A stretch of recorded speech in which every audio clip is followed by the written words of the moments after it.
Welcome to Profiles in Eccentricity, a show about weirdos. With your hosts, John Fahey, Aaron Peter, and Matt Brousseau.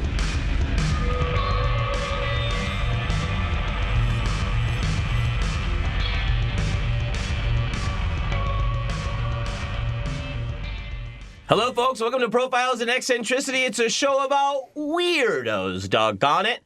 My name is John Boy, and it is John Boy time. Your host, John Fahey, joining me as ever, prettiest boy under the sun. 3 children stacked on top of one another in a trench coat, disguising themselves as an adult man. Each child ripped, bisexual, transgender, and with a huge old hog. Seed. Some uncut. Some uncut. I call one of them Jim. Some overly circumcised. Yeah, botched. Yeah. Oh, boy. Botched circumcision. Only on Stars. Watch Botched. That's really open-minded of you. How come there's so many pink inches? Shut up, pig! They botched it, now I have 2 urethras. Yeah. Wow, that's a mess. It's 2 urethras. Hey, Latin. what's up? How you doing, man? Aaron Joseph Pita. How are you? Good. I have all my senses. I got all 5 sentences. Since it's working overtime, baby. Oh, bro. Overtime. Feels so good. Diane, it smells so good, and it feels so good, and it sounds so good. I feel like we have to tell people, Matt Brousseau, handsome Matt Brousseau. Hi. Hey, Hello. Thank you. You feel so pretty good too, ain't I feel Diane? great. You were just telling us that the anal sex feels better with the uncut schlongs. Yeah, this is straight from your perspective.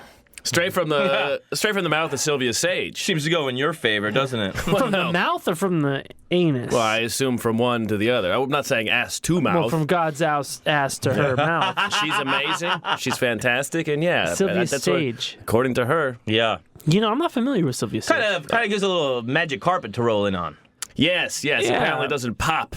Yeah. It gives it the velvet rope red carpet treatment. That's exactly right. Of cock. Red carpet, yeah. It doesn't just let anybody stroll in there. I mean, this is a restaurant where you got to have a dinner jacket. Absolutely. You can take it off once you get in, but you don't just show up without one, you know?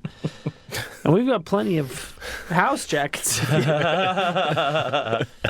This one's too House big. jacket. My clothes don't fit. Aaron reminded me of a really good time. I had completely forgotten about it, but it was like one of the first things Aaron had ever said to me that really fucking fucked me up, and he wasn't trying to be funny at all. Yeah, this was like last week. No, it was years ago. It was a couple years ago. Yeah, this is years ago, but he was talking about like going to the club and getting in the club and Sounds like him. Yeah, I can see getting it. waiting in line and going through the shit and then looking around and just he's like, man. Oh, was this when I went on the date with that older lady and? I don't know, but it was you said you saw a bunch of dudes around. They were all wearing a lot of dudes wearing overalls. Yeah, and then he's telling me about it, and then we're looking around somewhere and we go, oh fuck, it's fucking gay as fuck night. It was gay as fuck. It was it's fucking gay as fuck night. And you said it like it was just it dawning on him and like fuck overalls and no shirts underneath. No. And they all had beards and hairy chests. Yeah. It was. It's fucking gay as. It was gay as fuck night. Hey, I went there. This was not gay night. This was gay as fuck night. Well, hayseeds. Gay night was like Tuesday. Gay as fuck night was whatever that was. I love that so much because you were not trying to be funny. You were really in the moment blowing off steam about like realizing you were not going to meet any cute girls. No, I was on a date. Oh, it was you. Oh, really? That's why it's crazy. Is because I took this older lady out. She brought fucking ecstasy. Cool. We did it. And we went to 3 clubs. Yeah. On Vine or whatever. That's a nice little fine establishment. And we went there because I know it to be a fine establishment where I there's saw nice the whole dancing. movie Battlefield Earth while I was at the bar there. Yeah, they do play bad movies there. Yeah. Whatever's on TNT. They were playing Lock and Key last time I was there. Hey, that's pretty cool. Yeah. It's fucking, that show looks I fucking hear it's weird really as good, fuck. man. Yeah. It looks weird as fuck. But anyway, continue. I'm sorry. And so I took her there, and we're sitting at this thing, and it was like a fucking, I don't know. God, it must have been like, I had a straight 9-to-5 job at that point, so it must have been a Friday or a Saturday. That's different. Mm-hmm. I wish I don't now. You have a gay as fuck job. I have a gay as fuck job. This one. Yep. 3 guys in a room with cameras. Yeah. myfreecams.com. Check it out. And so we got there, plug I your guess, YouTube. kind of early-ish, like 8 or 9 or whatever. And we just, start having a couple of beverages, pop a couple of bills. And like before we start, rolling or whatever, I just see that there's a bunch of fucking dudes that look like Mario without a shirt on. They just like wearing like overalls with no shirts and hairy chests, ample bosoms from these guys, Yeah. And I just looked around. I looked at her. I was like, "Oh man, it's fucking gay as fuck night. Let's get out of here." So I went back and she like played some rave music in my car. And That sounds just great. did all sorts of shit. should have stayed at the gay fuck club. Adam's bed. Oh, yeah. Oh, that's nice. Does he know that? Yeah, he knows. I washed his fucking sheets. That's nice. I'm a good friend. I might have Absolutely. sex in your bed, but I Yeah. will wash your sheets, dude. This would be a good person. Yeah. It is just a good person, man. Do you want to hear about some gay as fuck shit right now? I love gay as fuck shit right now. Yeah. Not right now, but right now. Hey, hold on. You should plug some stuff first. He's got his queued up, Like our butts? and then he can pass it to me after that. You want me to play it? Yeah, you can start playing it. Oh, okay, cool. Just keep it low. We'll keep it let it ride in the background a Sure, little bit. a subtle, fucking shit, motherfucker. That's really great. Thank you for bringing up gay as fuck night. I forgot about that, and actually, it came up the other night. I think that's why it's Yeah, why because it's fresh in our mind. you had like I had another gay as fuck night. that you fucking, That was years earlier. that you stumbled into. Yeah, probably I love the idea of you constantly stumbling into gay as fuck night. Yeah. Oh man, this is really crazy. Wow, man. What a weird coincidence. Here I am again at gay as fuck Strange night. timing. Man, I got a timeshare with all these gay dudes. Weird. Guess I'll enjoy it this time. Yeah, you guys look pretty familiar. So, Aaron, I'm going to tell you about some gay as fuck shit right now. You know how much I love gay I would as like you to fuck play a little song that The one you told me to play. Yes, please. I'd be much obliged. Do you want to tell Matt who this song is by? This song is by a fine young lady named Alice Cooper. And I hope she goes far. Yeah. I think she's got a bright career. Hanging with Mr. Cooper. Yo, Teach. Her Thanks. father, her husband. Word. So, this guy named Chris Colt would come out to this in the later part of his career. Early in his career, he was a Golden Boy tag team with Ron Dupree, and he was Paul Dupree. They acted like they were brothers. So Chris Colt and Ron Dupree came out as the Duprees. Yes, Got it. And they The were Dupree boys. And they were. Chris Colt was 10 years younger, and they were lovers. They were Homosexual openly in the locker room, not publicly, of course. Behind closed doors, they And- were out of the closet. Yes, and then they changed their name to the Hells Angels when the moral panic about the Hells Angels became a thing, and they came out with the leather vests, swinging chains, and really fucking shit up. Like these guys started several riots. Like at shows? Yeah, like a bunch of riots. And these were, so they were obviously weren't WWE. These were regional guys. Yeah, these are regional guys. What year is this? This is like around the time of what's the Stones concert? What am I thinking of? Oh, Altamont. Altamont. So Hell's Angels, popular choice. Yeah, and Could you explain Altamont? Altamont was the show that the Rolling Stones had the Hells Angels provide security for, and at that concert they stabbed and killed a man. Yes. And They paid the Hells Angels to do security. yeah. Yeah, I think there was an issue. I forget what it was. Something like they didn't have security in time or something, or it's just like a last second Well, show. I guess pay these guys. Yeah. they Good stabbed- idea over the pond until you get here. Yeah. Yeah, I mean, listen, man, that guy probably deserved it. Probably not. I don't think so. No. He was trying to A lot of- jump the line. A lot of these guys, were like, tripping balls and shit, and super hammered and out. Yeah. But yeah, these guys, they were totally open gay lovers in the bedroom and or in the locker room rather, and this is pre-AIDS stuff. Oh, so they can just raw dog it, no problem. Absolutely. Hopefully uncut. Yeah, if they're I uncut, hope. that Yeah. makes it even better. I hope the coke's uncut. And also, any tips? Any uncut tips? You can show them my butt. And that later on, it's crazy because it's like one of those reversals where like that's pretty progressive, right? You know, that it's just like open. A couple of years later, you got AIDS and blood on the mat and all that shit. That's just not. That's not going down. Get out of here. Yeah. So, they which, by the way, it's like impossible that. Yes, it is. Yeah. The AIDS virus dies before the drop of blood even hits the mat. The whole time these guys are a tag team, they're lovers, and Chris Colt was like 10 years younger. And so the older guy was like kind of, his mentor and lover, and they were like, a crazy tag team. When the heat from the Hells Angels became too much, they changed the name to the Comancheros. Comancheros. Yeah, that was in Phoenix area. But they also wrestled in the Northeast, like up in Maine and shit like that, and they wrestled in Chicago. In the Northwest promotions and stuff. This song, can I just say, this song is a great wrestling song. This is a great song to come out to. It's got a lot going on in it. Yeah, and they were doing like Back in Black and stuff like that, like before like every was done to death. Yeah. And they would fucking get crowds so crazy. They would just know how to rile them up, and they would. One time they fucking got the promotion thrown off TV. The promo? The promotion. The entire company was thrown off Phoenix television because they burned an American flag on the air. Oh boy. Yeah. Which is their right. Yeah, and that's the fucking thing. So that's like, another fucking riot, One time they just had an incredibly intense brawl with another tag team, and that started a riot. Just the show? Just the show. So at this point, they were the Comancheros? Yes. Now, what was their shtick then, right? Like, so they were the Hells Angels before. What was their shtick as the Comancheros where they were burning flags? Just fucking being crazy It was more of the same. They just couldn't use the name.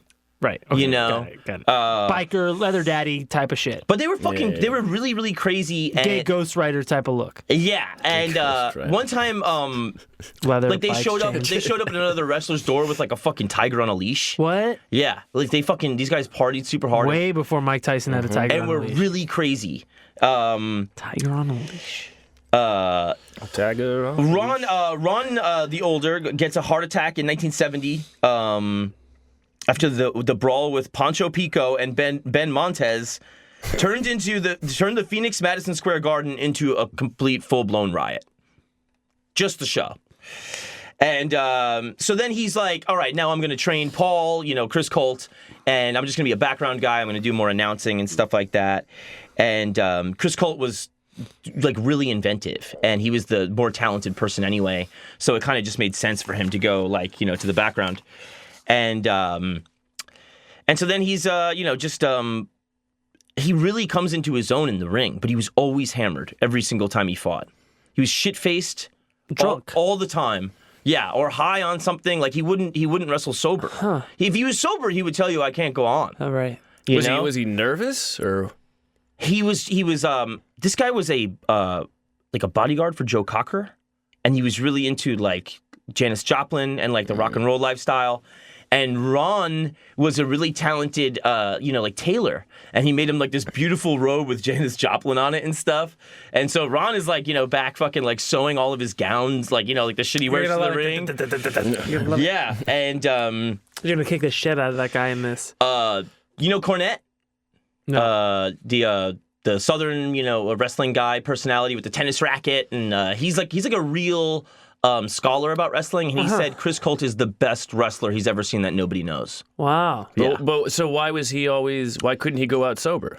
Because he was just a fucking lunatic. Well, it's the same thing with, Daryl from Run DMC. Like, for most of Run DMC's superstardom, he was drinking 240s just to go on stage. Right, but is that... Alice Cooper didn't go on stage, speaking of which, sober for like the first 20 years. It's fucking, man, it's... But I mean, we've all done comedy, and yeah, but not how often have you done 40,000 people, right? But and I'm not getting my ass. But how often have you done it sober? I mean, what's the motivation? Is it because you're nervous? Is it because it's the only way you know how to do it? I think he just all of the above. Yeah, he just wasn't himself. On like he drank a case of beer a day and a bottle of SoCo a day. SoCo and lime? Yeah. Southern Comfort. And Jesus Christ. So he's also an alcoholic. oh yeah. He really was like. Alcoholics can't write a letter unless they're drunk. They can't drive unless they're drunk. So yeah, somebody said he would have been the happiest. It's a disease.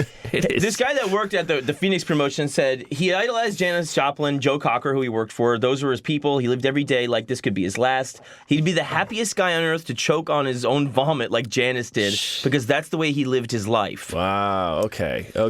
It's good. Clear. Yeah. Wow. In 1975, Ron is working as a ring announcer at a show in Tacoma, Washington, and he announces the first match, and then he just fell down on them and died in.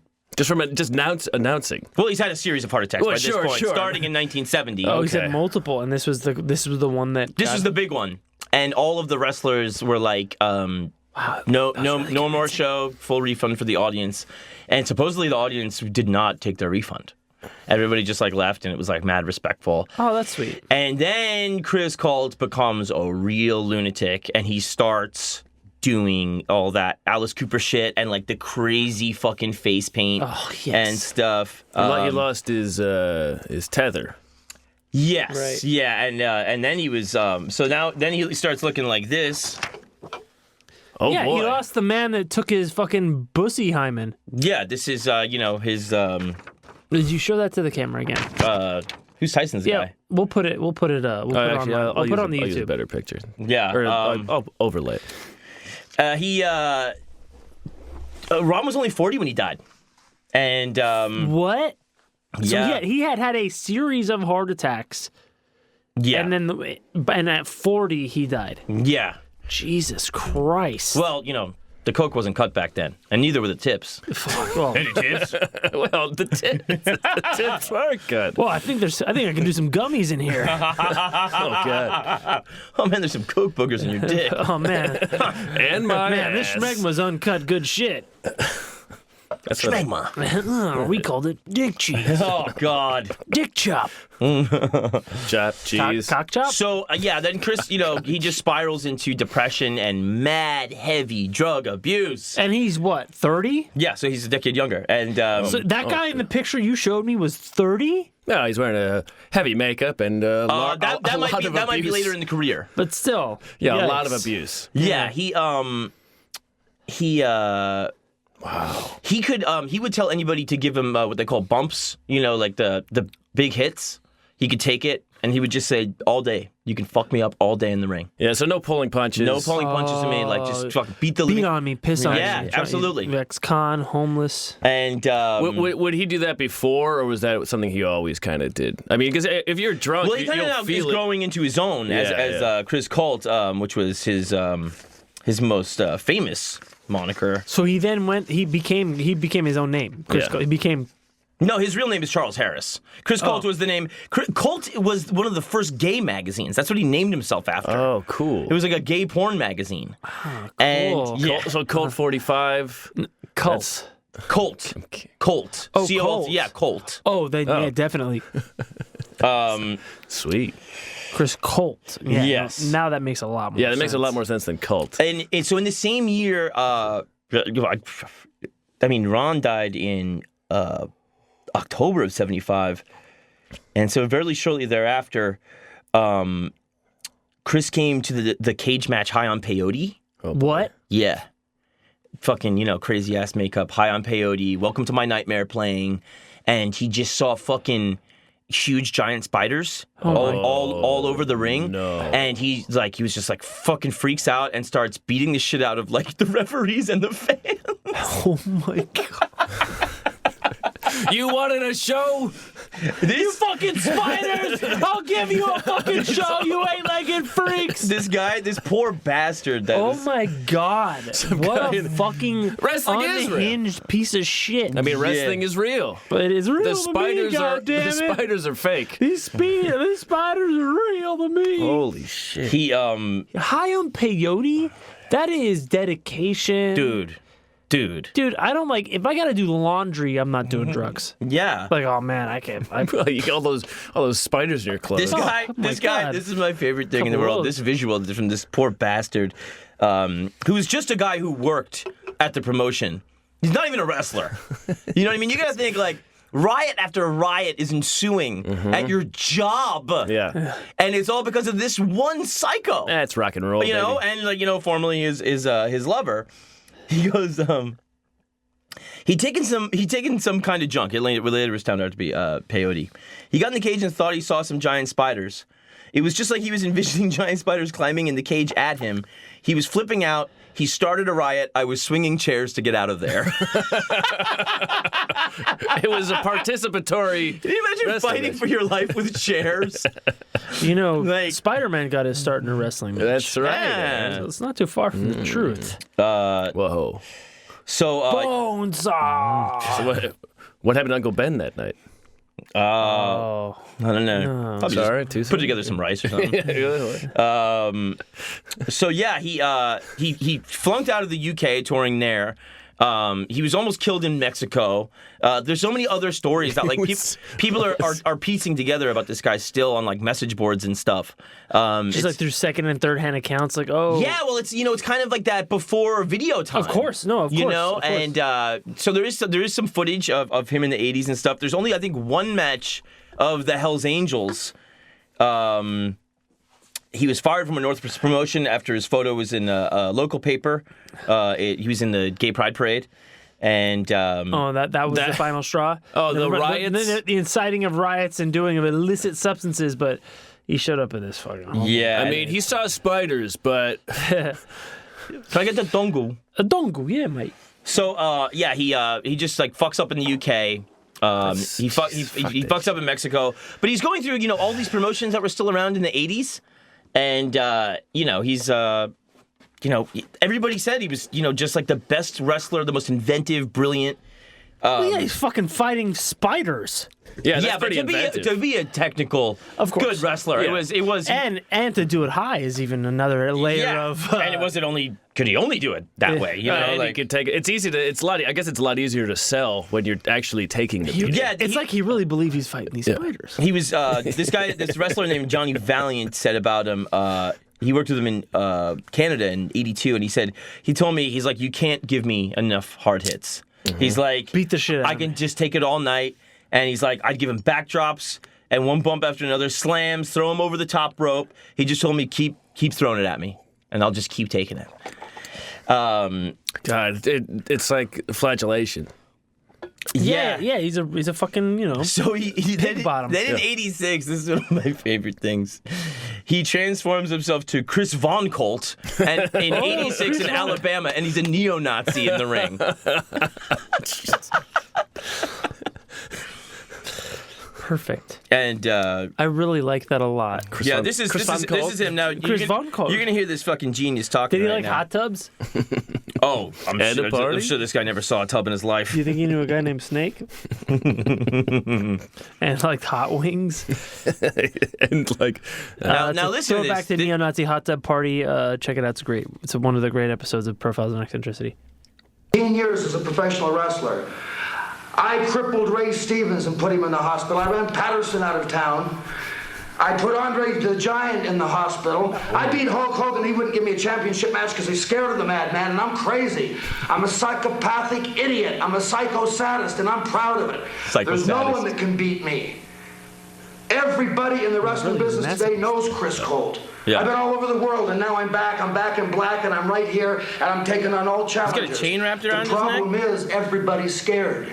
They're all running. Nobody will contract. I mean, this is promotion, right? Yeah. Every Those state in promos the that you country, saw and with every, Mean and Gene. every country that This there is is. what, Now, 10 if there's years anybody earlier? that would like to This is challenge from his me gay and come porn. up and fuck with Chris Colt, then come on up and we'll fight. We'll do whatever we want to do. But you got a bunch of punks This is around called here sex that- aggression. What the hell are you looking aggression. at? Jack Husky's first night at Chris You damn Colt's right, Wrestling you know why? Academy. Because I'm good and I know what the hell I'm doing. What do you do? What do you think? You can beat me, punk? Oh, fuck yeah.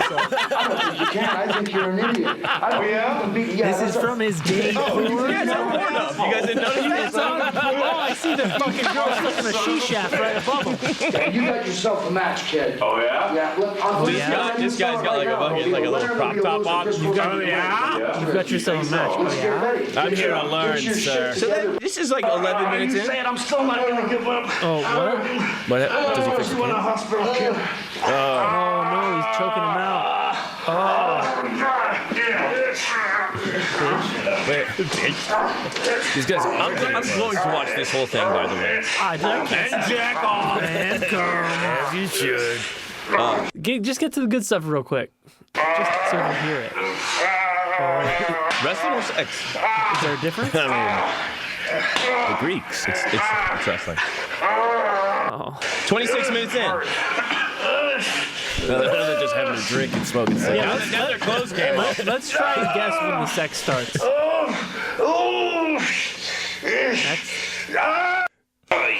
That's sex. That's fucking loud.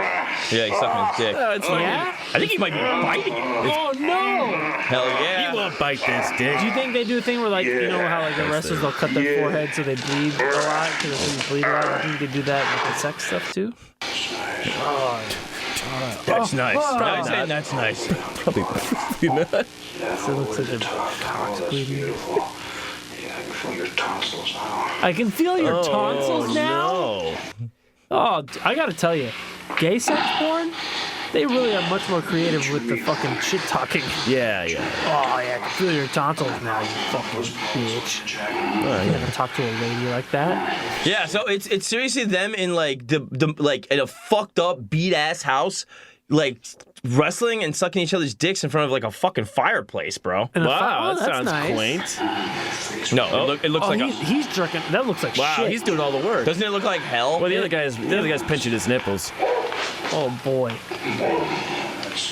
Tilt it down a little. I'm getting some glare. Wow, He's slapping his tits. He's jerking his limp dick. Is that fireplace still Boy, working? so now let's. How did he get yeah, into looks like it. porn? He was getting fucking washed up at wrestling. He was kind of like just like a shadow of his former self, I guess. So this is actually not unprecedented, right? Like, how many wrestlers have gotten into porn? That might be a full episode. Right? I mean, there is an natural. It's unnatural, but it's natural, I guess. A logical progression. A logical progression. Yeah. Performer. But he still talks shit before it. Yeah. That's amazing. That's awesome. Yeah. He's talking shit about Hulk Hogan. Yeah. Oh yeah. Yeah, I fucked Hulk Hogan and ass. Yeah, well, he's doing the. I think you sound stupid. Who fucking said that? I put Andre the Giant in the hospital. I butt fucked him raw. All that's missing from there is Mean Gene with a microphone. So he quit wrestling and wound up in hardcore gay porn by the late 80s. And he was in Sex Aggression, Jack Husky's first night at Chris Colt's Wrestling Academy. Jack Husky. The selection won. Talk about that. Uncut 8-inch pro wrestler Joe. That's the guy's name? Uncut. That's the guy. That's the title of a porn. Uncut Yeah. 8-inch pro wrestler Joe. Yeah. Hey, Joe. Hey, Joe. Hey, are you uncut? You ever engaged are in you? fisticuffs and ended up being slow lovemaking or something? You haven't been engaged in fisting? Do your nipples want to be pinched? So, I love this in this one article. I got this from, that was from, let's see, first appeared in Betty Paginated, number 31, a magazine. Betty Paginated? No idea what the fuck that is. Paginated? Is that English? P-A-G-I-N-A-T-E-D. Is that how you say that? Dude, I don't know. I can't read. Betty Paginated. In the article, somebody goes, one fan recalls the X-rated actor as hot. Quotes. Hot. Yeah. How would you describe? Oh, cool. So yeah, then he got into kind of like slowing down. He supposedly became a born again Christian and died of AIDS in 1996. Oh, god damn. Bro. Yeah. Wow. Do we know when he contracted the virus? No. But he was a little bit out of the scene by then. Yeah. I think in the early 90s, he, kind of like started a little bit of a network of old wrestling friends where we talk about the good old days and stuff, and Very cool. imagine how many of those guys too, like without any of that craziness, just like all that network of people that went nowhere. Like imagine being like a wrestler that good that Jim Cornette says he's the best I ever saw that nobody knows. Right, it's like being an ABA ball player. Like you played ABA basketball and you're not fucking Dr. J. Well, Can you name anybody who played in the ABA that's not Dr. J? Or especially if they didn't make the NBA. Right. Right. Well, Jerry Brown, the coach. Oh, he coached the 76 Pistons. the 76ers, yeah. That's right, when Allen Iverson was there. Jerry Brown? Something like that, yeah. Something Brown. Yeah. And I think also, no, that's it. Jerry Brown. Governor of California? Yeah. Jay Brown. Boogie Brown? Something Boogie Brown? Brown? Boogie Down Productions, BDP, ABC. Yeah, these guys who were pioneers in their craft and never... Larry Brown. Sorry. Can you imagine this motherfucker starting a riot because he took peyote before a cage match of all things? Dude, what? What are you doing? What are you doing? It's a cage match. Well, the spiders love cages. They make their own. Like, oh my God. Was it an octagon? Swinging a chair. Imagine swinging a chair around your head just because it's fucking bedlam. But what is everybody rioting for? They're like, there are spiders. Yeah. It's hard to start a riot, but this guy seemed pretty good These at it. guys just could whip people up. But also they're at a... I mean, he was a neo-Nazi. He was burning flags. He was a Hell's Angel. It was like he was going for the throat you're also not every at time. Staples Center, right? You're not. No. You can move the gate and get in the ring. Right, and you're not at a mainstream event. Right. You are at an underground fight club. Yeah, this honestly is an event that should not be happening. Right. That's why these riots happen. Is because you are attracting a fucking contingent of people who are off their rockers already. I mean, well, yeah, it's like to them, it's a rock show. Yeah. It's a regional wrestling match. These are not the big shows we see. These are the people showing up to these. There's a home team. Yeah, and the people showing up to them are people who heard about it through maybe the AM radio or maybe the wrestling magazine, the Monster Truck Rally, or the Klan newsletter. But also he's fighting fans, and so the fans are like, well, if he's actually hitting the fucking fans, then why don't we fight back? Well, you know the thing. I think nobody got heat like this guy. They didn't even know he was gay. No, they were so bad that they would make other bad guys have to turn good if they faced them. They would turn heels into faces. Oh my God. Bad guys into good guys because next to them, they look like fucking heroes. Yeah. So guys would have to change their gimmicks just by virtue of going up against the Hells Angels. Context, yeah. By the way, just apropos of the heel face thing, there is a Heels and Faces burlesque show here in LA in a couple of weeks. I have a little postcard for it. Wow. We should definitely go to that. Yeah. Hot chicks doing wrestling stuff. Absolutely. I think I like it. Sign me up. If only there was this Chris Colt guy there, then I'd really like it. Yeah. It's really great. I mean, these guys. Yeah, it's these guys amazing. Wrestling and then they just start sucking each other's dicks, man. I mean, it's so obvious. If only it happened in one night. It's so obvious. Like how is it not? It takes us back to the Greco-Roman days. Yeah, absolutely. Yeah. Especially the Greco. Have you tried the Roman? Yeah. With people like this, well, how could he do so many drugs and be drunk and get out there and stuff like that? Gleefully. And part of it is, this guy is concealing a part of who he is. Yeah.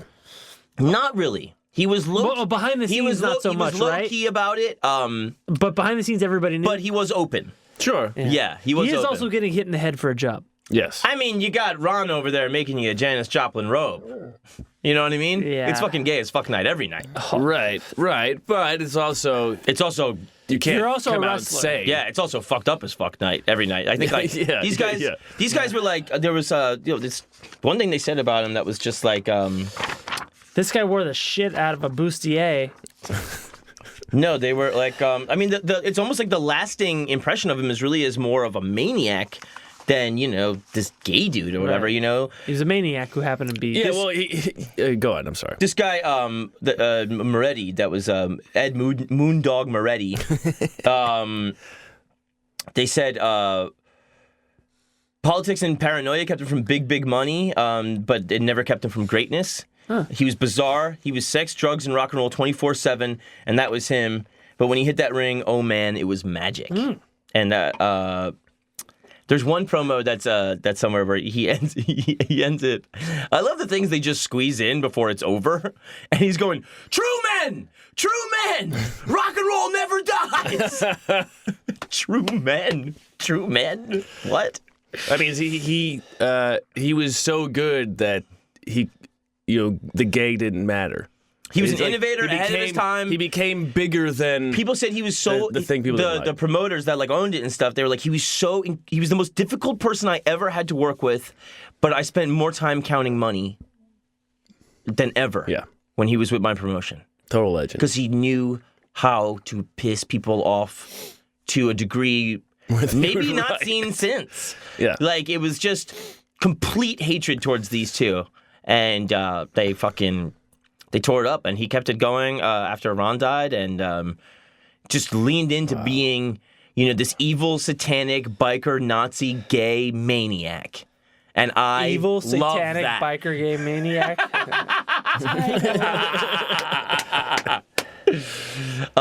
So yeah, I want to tell you about another full-fledged psychopath. You got another one for us? Yeah. In the fans? Yeah. John. Take a little break? Yeah, let's take a little break. All right, we'll be right back.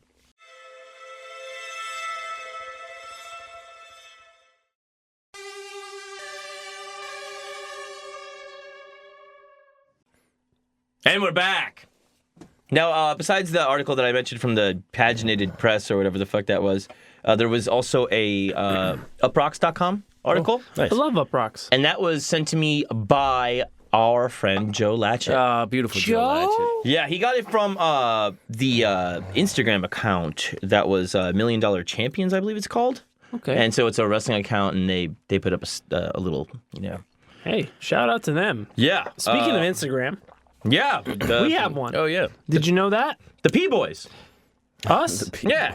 Yeah. We have an Instagram account. P-Brains. It's Profiles in Eccentricity. Mm-hmm. You should follow us there if you give a shit. Where else? Also on Twitter at PP Podcast. We also Trying YouTubes. to get over that big number on YouTube for the subscribers. where are we for the subscribers on YouTube? We're nearing 600. We need 1,000. 1,000 would be great. Yeah. Because just subscribe. Just subscribe. Just do it. Just click the like button, Please. subscribe, leave a comment, Yeah. and we'll pay for our Miller Lite. Yeah. I mean, I'm telling you about these hot gay guys. I mean, what more do you want? Yeah. That account is called $1 Million Champion. And our account is called Profiles in Eccentricity. That's exactly right. And we also are PP Podcast on Twitter. Yes, I said that. And you should get all over that. You should absolutely get over it. Profiles in Eccentricity on Instagram. And yeah, please follow us on YouTube. And most importantly, subscribe to the Patreon. Yes. Another episode per week. Slamming them down. Come on. Last time we just shot the shit and had a great time. Oh, what a nice time we had it a was. good time last time. Good old time. I'm going to continue doing this fan fiction.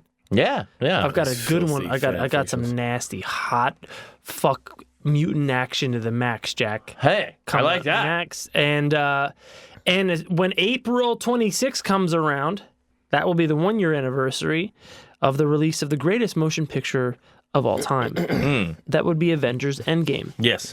And I will Snubbed at the Oscars. It was Yeah. nominated for one award, and that was greatest visual effects. And they gave it to some other bullshit fucking movie.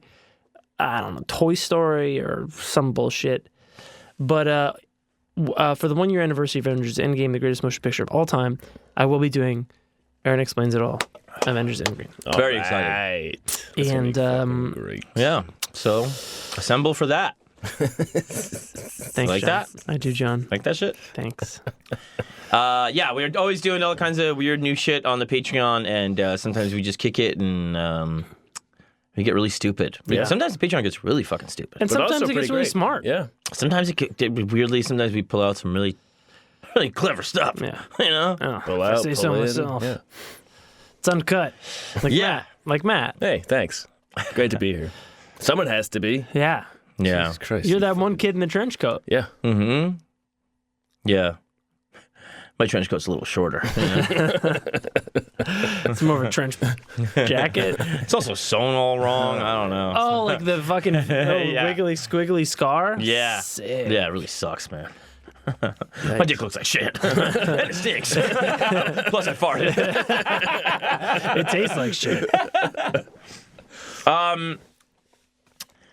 So You have more goodness for us, don't I you, got John? more really fucking dumb shit, man. I've been looking forward to seeing you boys. God, you've been You good boys. I've been thinking you about good it boys. for a fortnight. you've been excited for this one for like 2 weeks at least. Yeah, I lost my mind when I read this fucking shit. So, did I ever tell you about Liver Eating Johnson? What? There's a man named Liver Eating Johnson. Liver Eating Johnson? Yeah. Can I interrupt you for half a second? Are you gonna do your thing where you guess the whole ending? Absolutely not.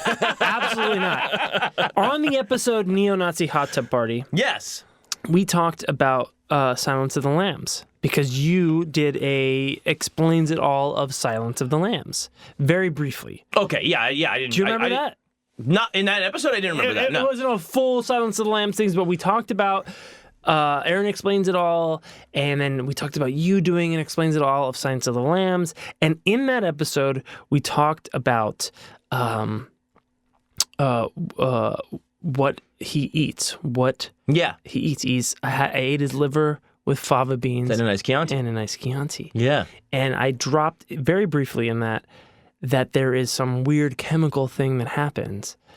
And when you are on MAOI inhibitors as a mental patient, Now, what does that do? it's monoamine oxidase is a chemical in your stomach.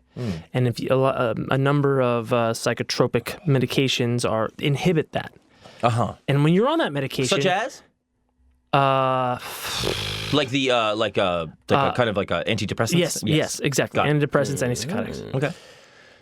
There's a list of things you can't eat because it'll fuck it up.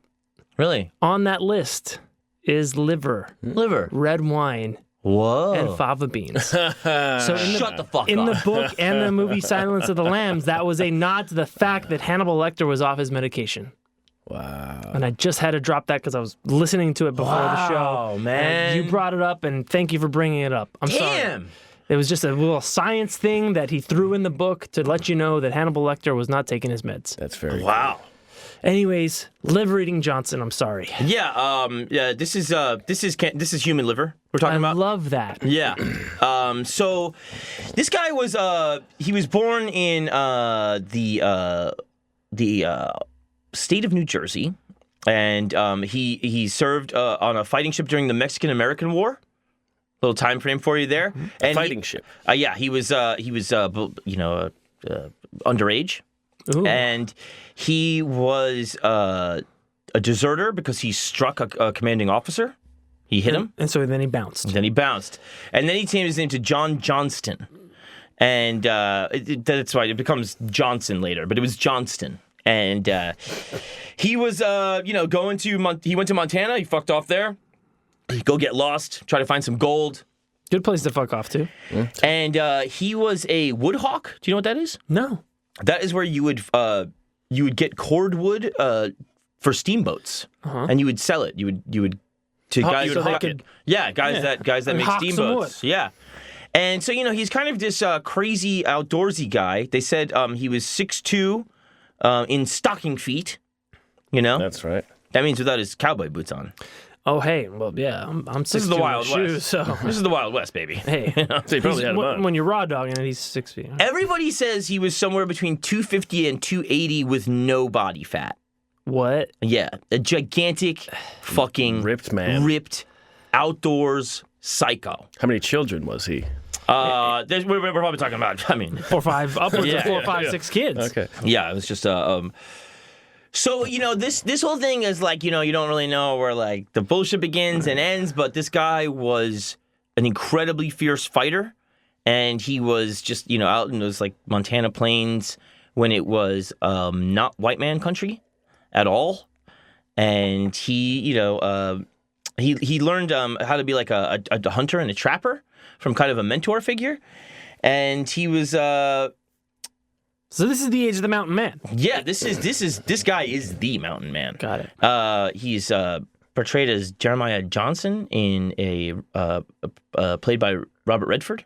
That's the name of the film. Oh. And it's kind of it's based on Robert Redford you played this you can't character. call your movie Live Reading Johnson. No. You know what I mean? It's Jeremiah Johnson, and so that's kind of one of the most famous depictions of him, and it. He's trading with these tribes and stuff. He's living off the land, and you could coexist fairly peacefully. And I believe he got his wife from the Flathead Indian tribe, and that was part of like a parlay, like a thing. And he would go out and he would hunt, and as part of their relationship, he taught her how to trap and hunt and like fend for herself when he's going to be gone on these huge excursions, and. So, it's they have a little cabin, and he's got her knocked up, and he's showing her how to trap and hunt and everything. It's and, Trap House. Trapped a baby right into her. Yeah, he's trapping. Trap queen. Yeah. She's Trap Queen. It's Trap House. Queen. Yeah, and he goes out for a big excursion, big hunt, and he comes home and he finds the skeleton of his wife and unborn child. Skeleton? Yeah, the remains. How long was he gone? Boy. He's gone. These were like big journeys. Weeks. Oh Well, yeah. yeah, but in order to skeletize. Well, Yeah. I mean, if you got a couple of hands, you can skeletize anything pretty quick, pal. So he sees that left at the scene. You never Apparently, skeletized a person? I got a couple of hands there. Yeah, well. You skeletize me? he sees that at the scene. There's apparently some kind of calling card that shows that it was done by the Crow tribe. These are Crow Indians. And they have a fascinating history. There's chiefs in there called No Intestines and stuff. His name is Chief No Intestines? There's a chief in there called No Intestines. It's not Chief chopping it up. They have they split that over stuff, and like there's one group that like they had some falling out over splitting up some stomach from a cow. And when they split over that, the rest of the Crow called them the people who pout about not enough tripe. That was like what they called their entire splinter tribe, pouting over tripe. Those who pout over not enough tripe. The huge pouty bitches. Perhaps some appendix would suit you well. Yeah. Perhaps some hardcore team wrestling. I almost got you. Did you say team wrestling? Well, that's what I knew you were going to call it that. I never. No, but it is catchy, isn't it? It's dude, sign me up. Pretty good stuff. Do you want to be partners? Oh, big time. So he just goes after the Crow tribe, and he starts hunting them down one by one. So this is Mountain Man Frank Castle, the Punisher? Yes. This is a story old as time. Man, I love a Vendetta. They think that he might have killed hundreds of Crow. And now, the reason you get the liver out and, eat it. Well, actually, liver's the most nutrient-dense food on the planet. Well, some people say he didn't even eat it. He just cut it out and fucking threw it away. But the point of that is the Crow cannot pass into the afterlife without a liver. Haha, you fucking bitch. Can you fucking imagine? See you later. Dude, like, I mean... You're stuck. I took your fucking ferryman's Not fee. only did I murder you... Now you're stuck. But you're stuck, and you're not going to the afterlife, and, I mean, this guy was haunting this tribe. That's nuts. And, he was just, like, a super fierce fighter. They said, like, when there was, like, when there was, like, there'd be Sioux that were stealing his food and stuff, and he would set up, like a fake little house with, like, spoiled meat for them to eat. And he would, like, dig tunnels under the floorboards and shoot under the floorboards, like, attack in crazy ways. And was John Wicking it. Completely He's Macaulay Culkin. Everybody says this guy was just completely fearless. I love this. Well, so he had nothing left to live for, and he had trained his whole life either at war or trapping. Yeah. And now he's combining them. He's trapping them for war. Yes. Yeah. And he has nothing to live for. So he would cut out and eat the liver of each crow he killed, and you couldn't pass into the afterlife. So he is just, I mean, he's like Jason Voorhees. To them. Yeah. It's like, it's a fucking nightmare. Yeah. And it goes on for years. They're saying he killed hundreds of these people. And so there's there's one time that he gets ambushed by a bunch of the Blackfoot tribe, and he's going on like a 500-mile journey. Yeah, seriously. That's very far. Yeah, like round trip it'd be 500 miles. Oh boy. And he gets captured by this tribe, and they're basically like they're like, we should trade this guy to the Crow. We'll get so much for liver-eating Johnson. Oh man! Because his rep is so much so that the other tribes are afraid, and he's not even after them. Right. In fact, he's friendly with the Flatheads that his wife came from, and that's where he was going, was to parlay with them and do some trading and stuff. But his value as a commodity was so high. It's a bounty. Yeah, that they were like, man, we like you a lot. Yeah, fuck. You're fucking First Nation's most wanted. Yeah. You like that? Native America's most wanted. Yeah. If you know anything. Yeah. About this man. Yeah. And so he gets kidnapped by this tribe, and they like strip him down to the waist. They tie him up with like these like leather kind of straps, and they leave him in one of the teepees with like some kid guard. And you know what I mean? Fools. And like, this guy eats fucking human liver every day. You know what I mean? Your fucking kinky leather straps aren't keeping this guy in check. He's flossing with He immediately grabs the guy's knife, cuts his fucking leg off. His whole leg? He cuts his whole leg off after he scalps him. He scalps all these guys too. It's ruthless, bro. It's so fucked up. He takes your scalp and your liver and bales. Oh my God. Because it was money too, you know what I mean? Like, that was the thing. You can't show up with a liver all the time. You gotta have. That could be scalp. anybody's liver. That could be anything. I came here with these. So he's like, I'm gonna need food for the road. So he takes the leg. Right? That's why the leg comes. And on his way out, others see him, and he starts beating them with their friend's dead leg. Or kicking them, I guess. Depends what side he used. Imagine being clubbed with your dead friend's leg. That's a big fucking thing to get hit with. When I'm done beating your ass with it, I'm going to eat it. Yeah. So he would go, and then he would eat it on the way, and he needed provisions. Tenderizing the meat. Yeah. That's very smart. Good thing I beat the shit out of your friends with this thing, because, man, He's got a leg. Yeah, and by some incredible like stroke of luck on the way with them in pursuit, he met an old friend that was the guy that taught him how to trap. Oh, he met his mentor. He met his mentor. The hero's journey. Was it 2 Chainz? Trap, motherfucker. Crazy, man. It's just out in the sprawling wilderness of the American Midwest. Oh, my old mentor. I'm glad I turned. Yeah. I think that's just a thing though too. Is that like You also know this. You know the land. Yeah, and you know where to. You're gonna walk around. Imagine this guy hunting like fucking animals and then hunting people and then just like most dangerous game, dude. I mean, it's really fucking insane. Oh, I love it. And like I think you just see with different eyes, kind of. You know what I mean? I think you could your entire perspective of the world is different. We have no idea.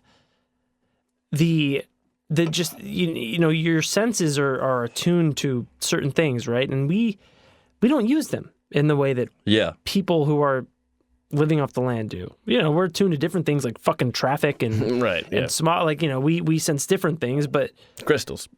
You got to charge them. You got to make sure your crystals are always charged. But absolutely, when you have nothing else but your environment to pay attention to, your awareness is fucking on another level. Yeah, and I mean, and you're operating on a subconscious level too. I think I'm going to go this way. Why? I don't know. Certain sounds, you know exactly what they mean. Yeah, and it's like did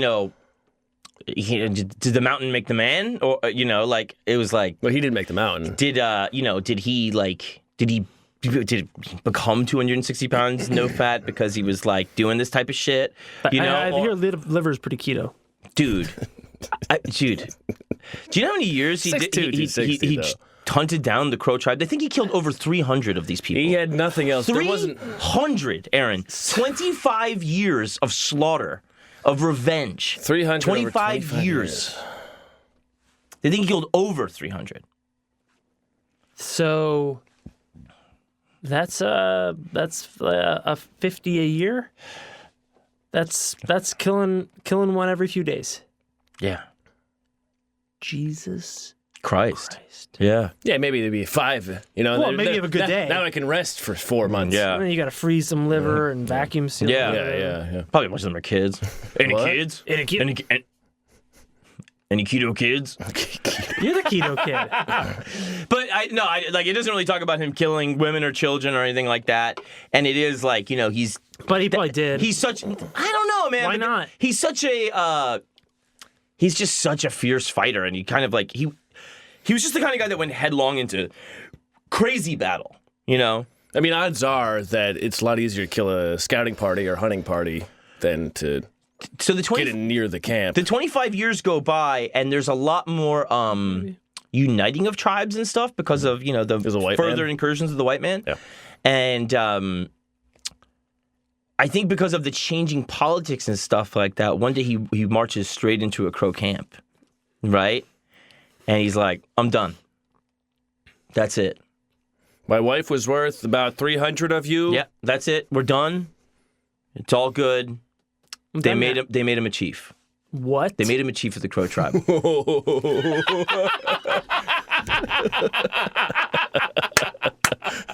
He is a good warrior. Friends, Jesus. like they were fucking best buds after that. I mean, there must have been some respect. I mean, it was probably Aaron just gave up. He fucking Aaron's.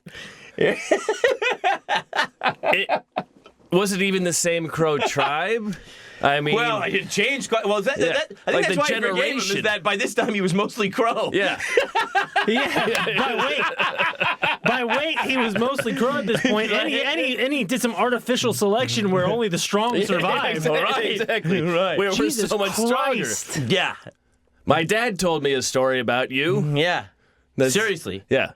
Isn't that fucking bananas? They made him a chief. Well, I mean, how can you not He respect was him? chief Of course. chopping him up. Yeah, he was. And he, Oh my God! 25 years of. Imagine getting beaten with like a thigh, like a cut off I mean, thigh. you res- Oh God! Where's the respect that murder man. weapon? Well, he just shit it out. Yeah, let's put it back together. yeah. These Liver eating Johnson, What was- aka liver eating Johnston, AKA Yeah. Chief. chopping Liver him eating. up. Yeah. Yeah. his actual first name is Garrison. The Johnston came from deserting the army they and just- going under an alias to avoid punishment for that. What did he do again for deserting? He killed- hit an officer. Yeah. Yeah, with a leg. No, He with his hand. He didn't do Which that. is also very fucking Frank Castle Punisher because the term fragging Yeah. comes from Vietnam. When U.S. troops, when they did not agree with what their platoon leader was doing, they'd throw a fucking frag grenade in their tent. Yeah, they'd frag team him. Yes. Or and team them or whatever.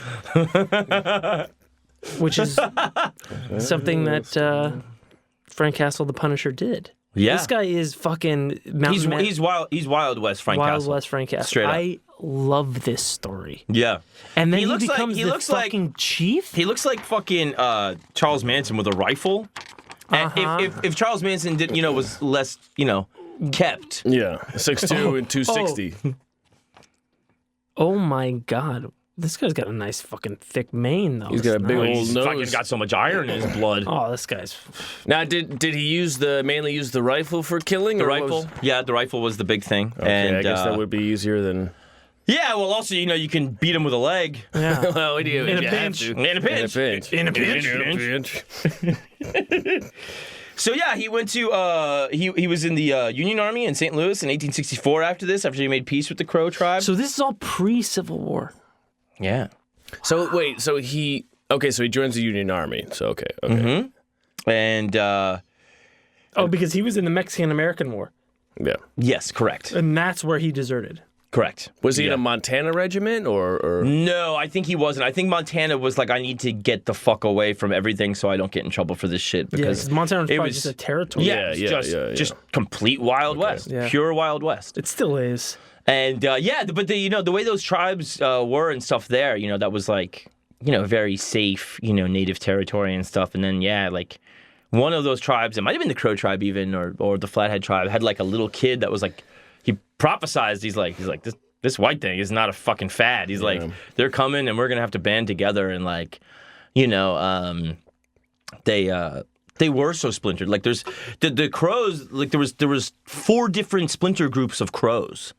Well, there's the stomach. Yeah. The guys who get the stomach, the guys who get none, the guys who can fuck themselves. Fucking guys who bitch about tripe. Yeah. And so, he went on and he was, gold digger again. He moved to Coulson, Montana. He was made a deputy sheriff. He was town marshal of Red Lodge, Montana. While being the chief of the Crow? He was an honorary chief, you know what I mean? I get it, but still pretty impressive. Yeah. Incredibly impressive. Probably a great guy to be in the Civil War with. Sailor, soldier, hunter, trapper, builder, gold digger. He sold whiskey. He'd be a tour guide because he kind of like built his own legend a little bit. Yeah. And tour from Liberating Johnson. He died January 21st in 1900. Shit. In the area of Sawtell, Los Angeles. What? Yeah. He's buried in a Los Angeles Veterans Cemetery. What, you mean by UCLA? Well, he was buried there, Aaron. Uh-oh, then what happened? Well, in 1974, 25 7th graders started a half-year-long campaign to have his body moved to Cody, Wyoming from Los Angeles. Wait, why Cody, Wyoming? I think it was like one of the places where he was, because it was like Wyoming, Idaho, all there. Sure, he went all through mix, there. Yeah. And they 25 7th graders. They were in a trench coat, and they succeeded. What? So they exhumed his body, full of liver, and Robert Redford was a pallbearer. That movie must have been hot. What movie is this? And Jeremiah Johnson. Bro. Dude, how fucking insane is that? Because the fucking 7th graders even appealed to him. To Robert like Redford. They wrote everybody. Yeah. And they succeeded. Who was their teacher? And they should he be in L.A.? No. But they do. It is one of the biggest veteran cemeteries. I mean, and he was just at like an old vet's home before he died. Like he was just chilling with other like in 1900 tough-ass LA men. Kind of fucking sucks. Yeah. Wow. Fucking crazy, right? Robert Redford is one of his fucking pallbearers. Wow. Speaking of wrestling, made his way. And also, speaking of the Avengers MCU. Yeah. I mean, his story is just so fucking incredible. Bro. Dude. And everybody has that Blackfoot tribe story. Like, all the things I read, and they all have that. And again, he might have, like, built it up a lot himself. But it plays. There's a lot of people that backed it up. And they said this guy was a full-fledged maniac, and he really did hunt down, one by one, the Crow tribe that killed his wife for 25 years. 25 years. Yeah. I mean, there's nothing better to do. I mean, it's really, like, it just makes you think of this portion of his life where he has got this sweet wife, and they, like, have this, like, mutually respectful relationship. And child. Well, it's soon to be. And you're living an idyllic... And he learns her tongue, by the way. I bet she learned his. I'll take a message. I'll make sure he gets it. But yeah, like he was very respectful to her tribe. It's not like this guy was like, some Indian-hating psycho. Right, you're my wife now, He was just like, these are my enemies. Those guys are my friends. The Flathead Indians were like, besides his trapping buddies, like the only friends this guy has. In these mountains, and pretty lonely time. Yeah, he would, trade like alcohol and food and stuff he hunted and all types of shit with them years after she died. Yeah. And he learned. He learned the fucking language, man. Like, not easy. Yeah, it's not a fucking Romance language where you can kind of suss out some similar words. It's a completely alien language. Yeah. Bro, and then for them, for the Flathead to then realize what a commodity that he is. Mm-hmm. Oh, that was a Blackfoot. The people that abducted him. Oh, okay. Yes, Blackfoot. Okay, but Flathead is his wife's tribe, and they were always cool with him, no matter what. Always chill with him. Very good. Yeah, very happy to hear that. Yeah. Man, that is fucking nuts. But yeah, other tribes with no part of the beef started getting afraid of this guy. Yeah. Well, yeah, He had, I mean, a fucking legendary rep. Like, to them, it was like, he eats everybody's liver and he's killed 3,000 people. Like, the stories were way bigger. Yeah. You know? And, I mean, it just goes on and on and on, year after year. And you're like, fuck, when is it my time? I was born into this thing. You know what I mean? I didn't ask to be Crow. Well, yeah, and you're living in a time when all there is word of mouth. Mm-hmm. And you Rumors to me. and there is a strange white wraith upon your land, coming in from the wilderness and assassinating you with some strange weapon. Yeah. That allows you to attack from a distance. So what I kind of want to... I mean, at this point, many of them had guns, but it's still... Listen, man, fucking aliens come down and I get a laser gun doesn't mean I know everything about it. right. Right? Yeah. So there's this fucking white wraith who is coming, who has for a generation been attacking my people. Yeah. That is some fucking mythological shit. Sure. And I think that's part of it, is that what made him slow it down, is that, like, who am I even killing anymore? Am I killing the people that Or am I killed killing my the wife? children? 25 years? Yeah. Or am Like I just? yeah. It's a blood feud. The last guy he killed was fucking... never even knew his wife. Yeah. Yeah, it was also just like an interesting story to me, and you know, I love a good revenge story. I really do. Wild West Punisher is so dope. I really like it when people kind of get what's coming to them. Not that obviously most of these people, they were probably great people. Nothing to do with it, yeah. Nothing to do with it whatsoever. They may have been tired. I'm sure they were tired. Yeah, I mean, they probably weren't sleeping very much. You know what I mean? This guy's out there, you know? But, like, I guess I kind of want to ask you guys about the part of the story that makes me feel like, you know, when Vendetta is all-consuming. And, like, you and I have had stuff with, like, people lately that, you know, we've been like, God, I just want to fucking hurt a person, and I really want my revenge. And, like... You know, And on a path to revenge, what is it? On a journey of revenge, prepare people. yeah, dig two graves. Yeah, but Because that wasn't the lesson. That wasn't the lesson with this guy at all. He died in Sawtell.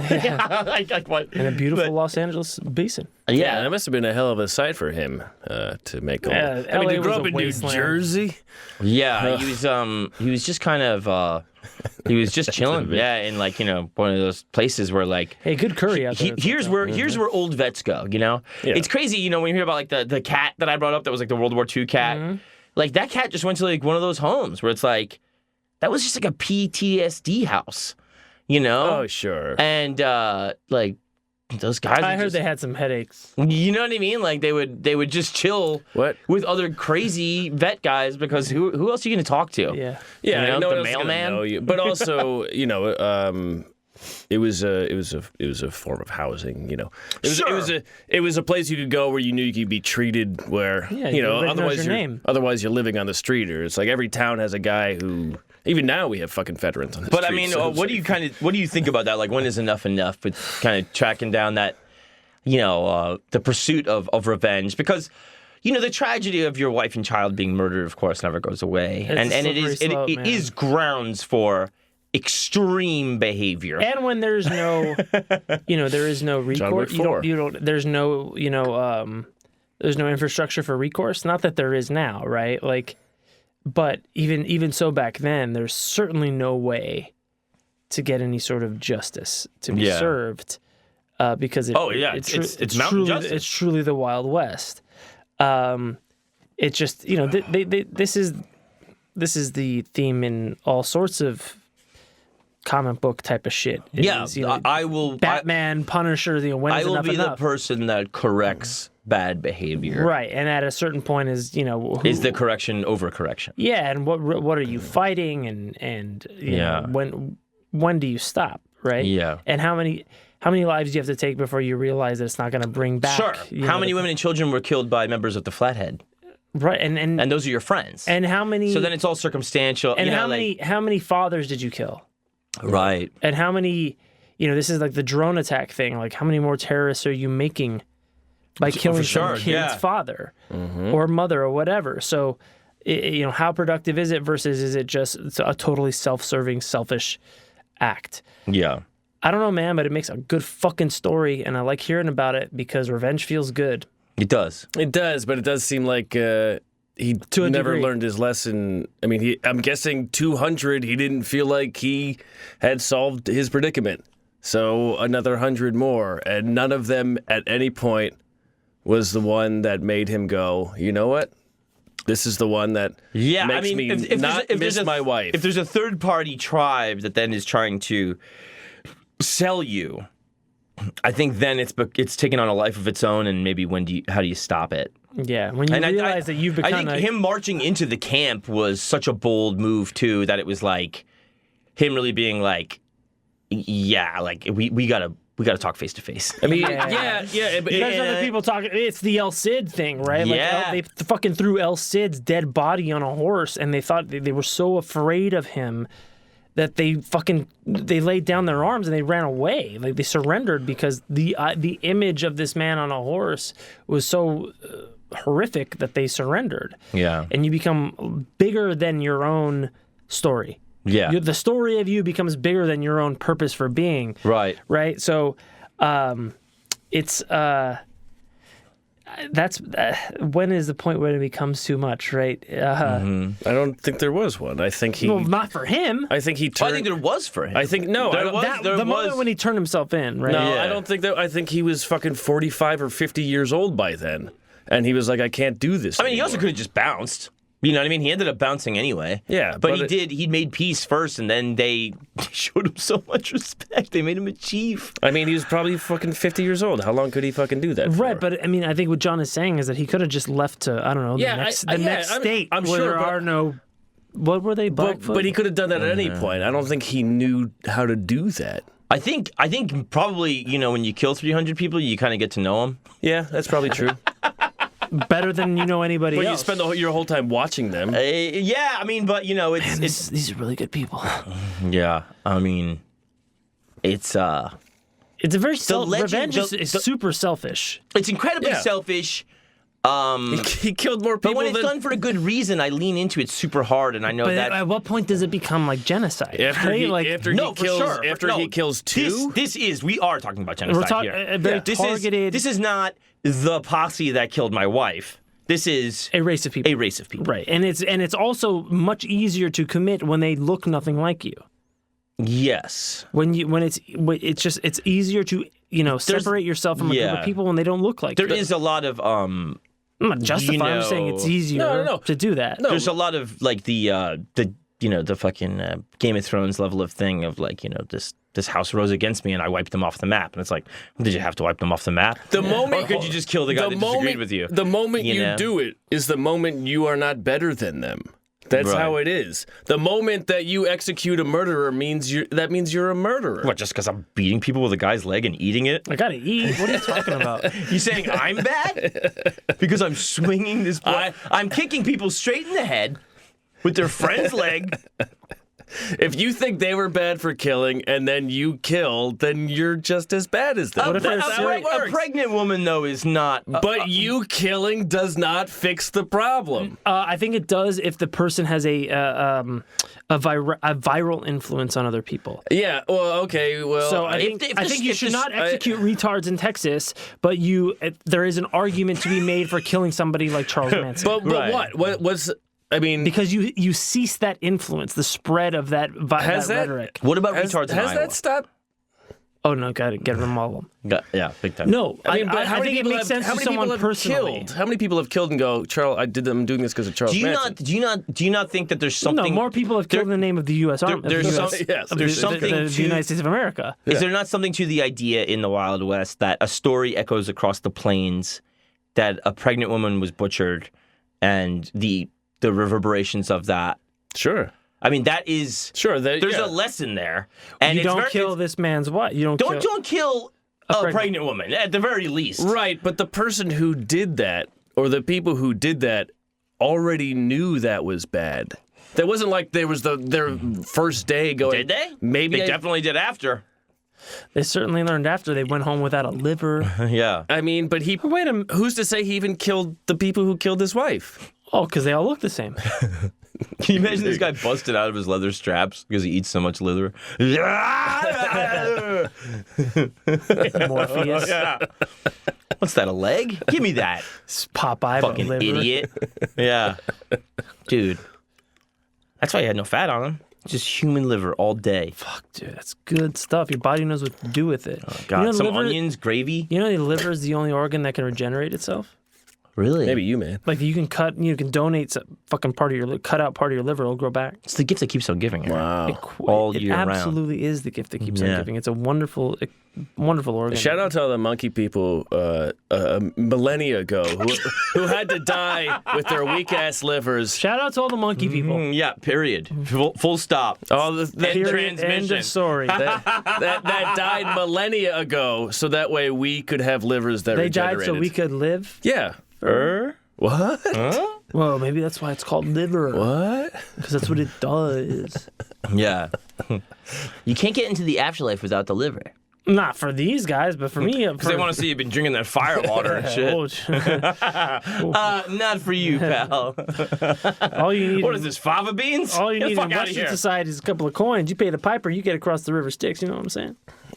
The scene of coming up on another victim and seeing just the part where the liver's cut out. I mean, it's That was his calling card. It's truly hair-raising Yeah. stuff. And it's not just horrifying. It's an insult. Yeah. You know, he's permanently insulting. Yes. 300 members of your race. Yeah. And your entire race's mythology. No, I mean more tribal. Not who's Sorry, to say every no, you're right. You're right. Tribe.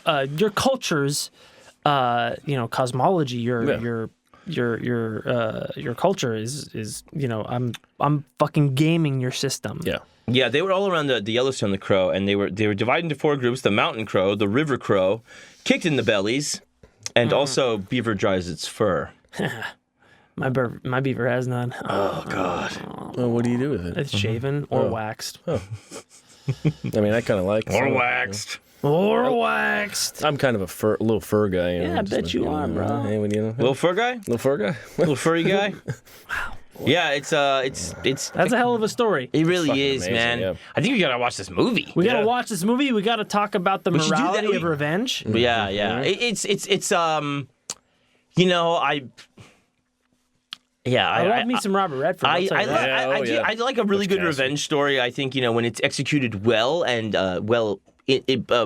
targeted and intentioned. I think it's not celebrated enough. Honestly, What good revenge story? good revenge. Yeah, not celebrated enough. No, it's not because and But also, it more than does. just celebrated, examined. It does. Yeah. Because it does come with a price. I know. I completely agree. It reduces you, and that's like part of me growing up. But Because I used to be like, no, full stop. Revenge is good. Fuck you. I mean, you suck. Yeah, You know? exactly. I understand the anger and motivation that. I mean, not that specific one, but that even just playing sports, I've been cheated. I will now destroy this person. Yes. Yeah, for sure. And it's my parents were very much people that were really believed in giving it back and serving it cold and like all that type of shit. And It never satisfied. They were both really good. No, it satisfied them and me. I was really proud of them. I was like, yeah, you get yours. You didn't do anything wrong. They suck. Fuck them over. Get them back. Wait a while. You're right. I probably could think of some times when it has satisfied. like anything, there are gray areas and there's nuance to revenge, and Yes. it reduce you? Sometimes, probably, yeah. But also, that's the price to pay. The thing is that I just really think it's not purely selfish. There is something that says to you, I'm going to stop this person from doing what they did to me, from doing that to somebody They will else. not do this to somebody else. Sure, I have a sense of justice, and I demand, I will position the universe to make it fucking... Even at a cost to myself, Absolutely. I will make sure that this has not happened to somebody else. Yes. Because then... So then it's still selfish in that it feels good for a minute. when you put all of that thought into it. Of course. Well, we're very advanced thinkers, Matt. We're the come on. best at revenge. We're very good at this. But you have to imagine the first thought is not. Oh no, the I will first do thought is this. eat their liver. I will do this for society. Yes. Kind of. I mean, when it happens to you, when you're just like, this didn't need to happen, and it happened, and it's just because somebody was trying to take something that wasn't theirs.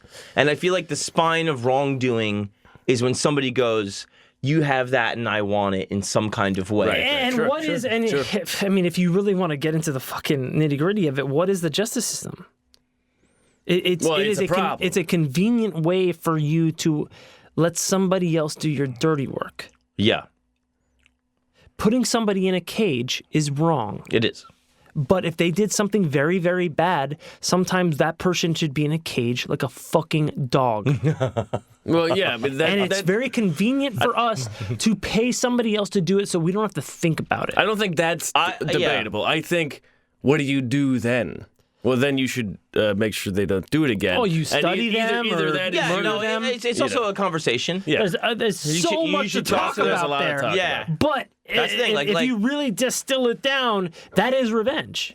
Of course, of putting course. the whole- Absolutely. The whole point, absolutely. I think, is really to show them, through That this aggression will not stand. this aggression will not It stand, will not man. stand, yeah. And it's like, it's really about showing the rest of society that you should not have to stand for it, and also that they are wrong. And I there know, are rules. I know that they are wrong sounds inherently like egomaniacal and stuff like that, but some people are just fucking wrong. Sure. And I think you demonstrating that to them is important. You should learn. Sometimes you gotta learn, man. Yeah. And if it happens to me and I realize I was wrong, I'm like grateful. Yeah. Yes. Sure. Yes. Sure. Sometimes you need a little comeuppance, and you gotta be like, Gotta get checked. you gotta get The checked. times I've been checked in my life have been very, very valuable and instructive and humbling, and that's good for you. Yes, it is. And the you- world, the and world, absolutely. The the world hope is that you don't have it happen too late when the stakes are very high. absolutely. Because when they Yes. happen to you late and the Yes. stakes are high, you get fucking murked. And your fucking liver gets eaten. Yeah. Yeah, I mean, I don't think it was E-tid? Yeah. You fucking asshole. I don't think it was a tribal policy to kill random women and kids. No, because that's a crime. It was someone did not check That the person people who misbehaved. did that. In fairness, there was a lot of complete genocidal intertribal slaughter. Yes. Where if you found somebody from another tribe, it's like, oh yeah, kill them and erase them. Yeah. Right, There's but plenty of Indiana. Especially, yeah. when you're There was native on native crime before the white man got here. Right. yeah, you're butting up on the same course. river maybe, and you were, there was a lot of possession. And him killing them didn't stop that. But the people who perpetrated it were not checked in a way to realize that this is not a good way. But also to them, perhaps there's an argument to be made that was right. maybe Between they thought that intertribal slowed, dynamics, I have no idea. that slowed any The press politics? against yeah, us. their politics was, sure. listen, man, don't fucking cross this fucking This is- river this because is, this is our river and this is where you stay. You're Blackfoot and we're Crow and you're crossing yeah, no, the but line. she would have been aware of that. She wasn't like. I'm speaking on a different. Gotcha, yeah. Not about their Right. particular incident, but in general, that might have just been the way you did business, right? Sure. And right is a very contextual, subjective thing. Yes, Of course. But This is a thing. I can pretty much say that no bones about it. Killing pregnant ladies and skeletonizing them probably is bad for probably If you ask me, I think it's wrong. I do ask John, you. that's and a a very courageous stance. Thanks. It's a very astute observation. Thank you, guys. John. Yeah, you're a tough guy, and I see it. Yeah, no, I'm tough on just little doughy pregnant ladies getting slaughtered. I'm real tough on that. You should run. Yeah, I should. Yeah. I think I'm gonna. Yeah. Well, hey, if you come upon a lady in the cabin who's just learning to trap, Leave her just- alone. You know what I mean? Don't do anything. Trap queen. Oh. Just leave her I alone. don't know. Maybe bring her some berries or something. I don't know. Go fishing. Yeah. Any fish? And fish. Plus, I fished. I don't know. It's obviously on its.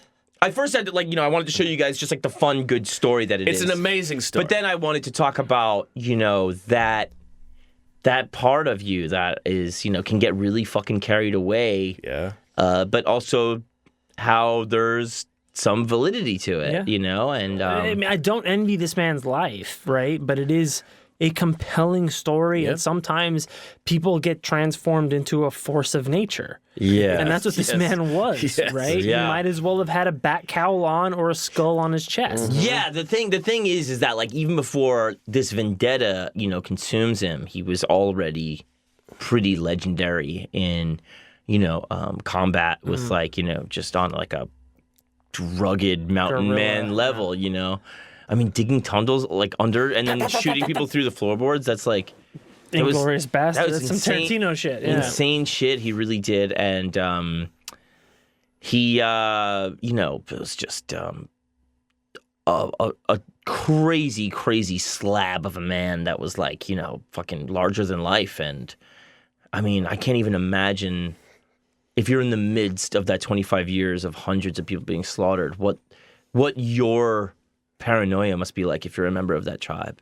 It must be terrifying. Well, you're born in, like, you're, again, at the 25th year, you're born into it. Yeah. And you're 15 and you're probably going out and all you've heard And there's your entire legends of life. this man. Yeah. Yeah. And he might have been, you know, for all you know, he might be dead. Yeah. Right. Or just waiting. Yeah. And you might be dead. Right? Fuck, it's a nightmare on both accounts. Yeah.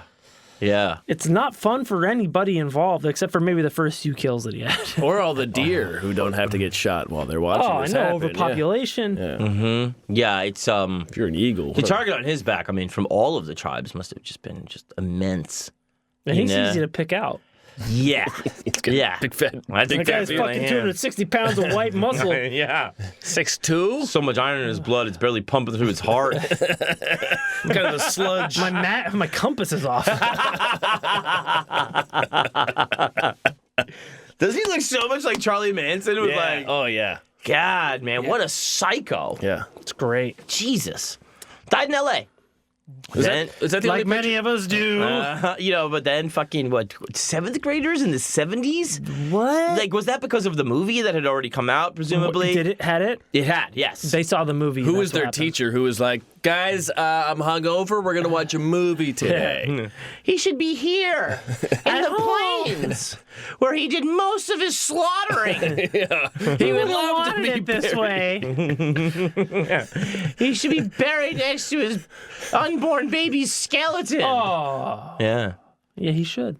Yeah. It must have Here been. lies. Yeah, I mean, that movie, I'm guessing there's a whole shot of him burying. Digging into a big old plate of liver and thigh.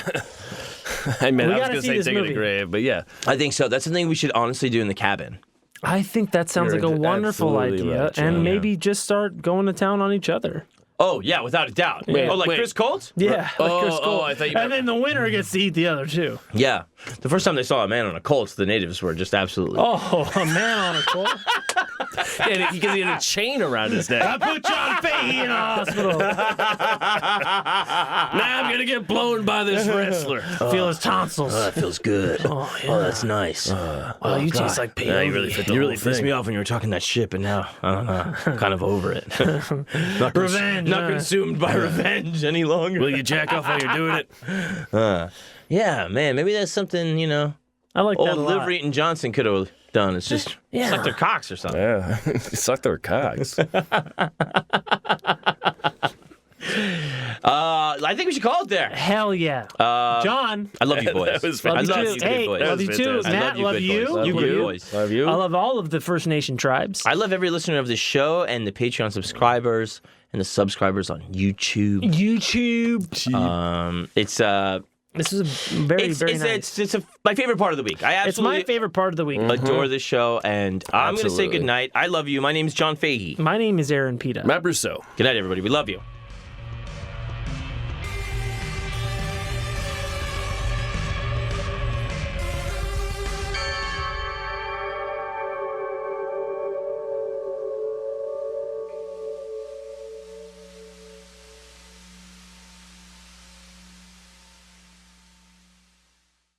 Starbane's Avenue.